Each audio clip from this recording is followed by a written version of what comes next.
Hello again, this is First Chapter Friday from the Alameda Free Library. This week I'm going to read the first chapter of The Last Mapmaker by Christina Soontornvat. We're going to dive right into chapter 1. And all my favorite books start with maps. Of course this one does. Better from the title. Chapter 1, A Golden Morning. I must have looked like all the other assistants standing in line for breakfast that morning at the Three Onions Cafe. We all wore the same starched white shirts, gray trousers, and stiff black cotton aprons with deep pockets.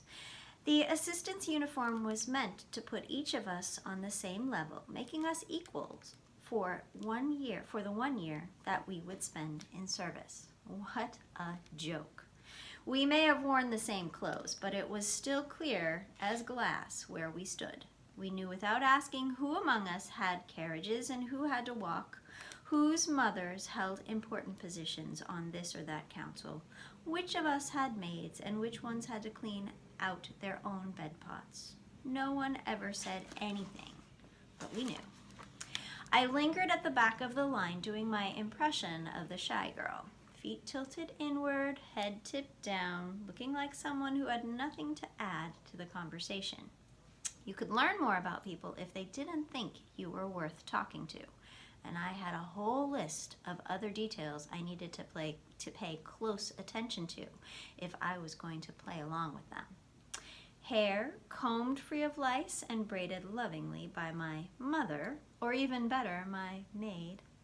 Fingernails cleaned out and filed, shoes, the right kind, purchased from the right shop, shined and with nothing icky sticking to the soles. Spine held straight, as if I were proud of where I came from and had a bright future to look forward to. Grumble. I coughed to mask the sound of my growling stomach. A full belly was the one thing I couldn't fake, and coming to the Three Onions in the morning only made the grumbling worse. The steam in the wood-paneled restaurant smelled of fresh oysters, chopped garlic, and green herbs. It took real effort not to stick out my tongue and lick the air. Sometimes I felt different from something felt different from other mornings, though. The kids in line were chattier than usual.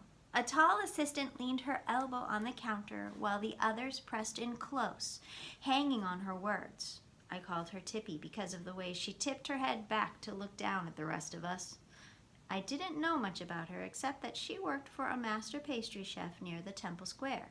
Tippy had always been popular and pretty, but that morning she was glowing. She laughed and smoothed her long braid over her shoulder. The light from the cafe windows bounced off something golden and shiny at her wrist. So that was it, a lineal. A pang of jealousy worked its way into my empty stomach. She must have turned 13 the day before. The other assistants pushed in closer to gape at Tippy's golden bracelet. "Hold it up so we can all see," said one of them. "Ooh, it's so pretty." The others oohed and awed as Tippy held up her wrist and gave the bracelet a little jangle.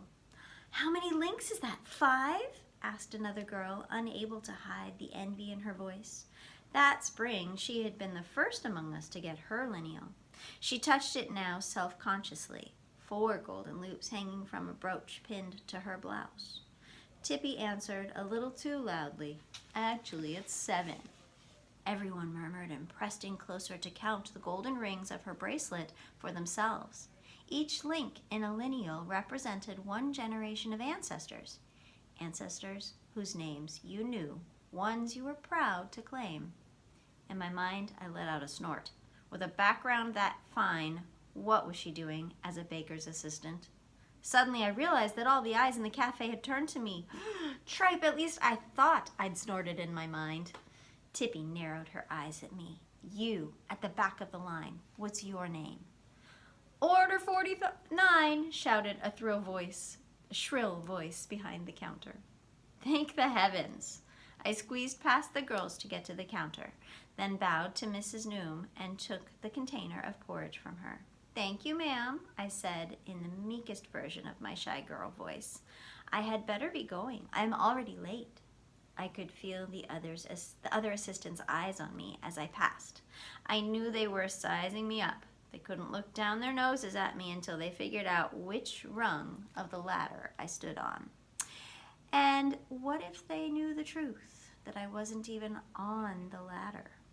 Then in a few months, when I turned 13, there wouldn't be so much as a cake crumb, let alone a lineal celebration. I had no proud family line, no noble ancestors. There was exactly one link to my past, and it certainly wasn't made of gold. If they knew the truth, they would think I was nothing. And who could blame them?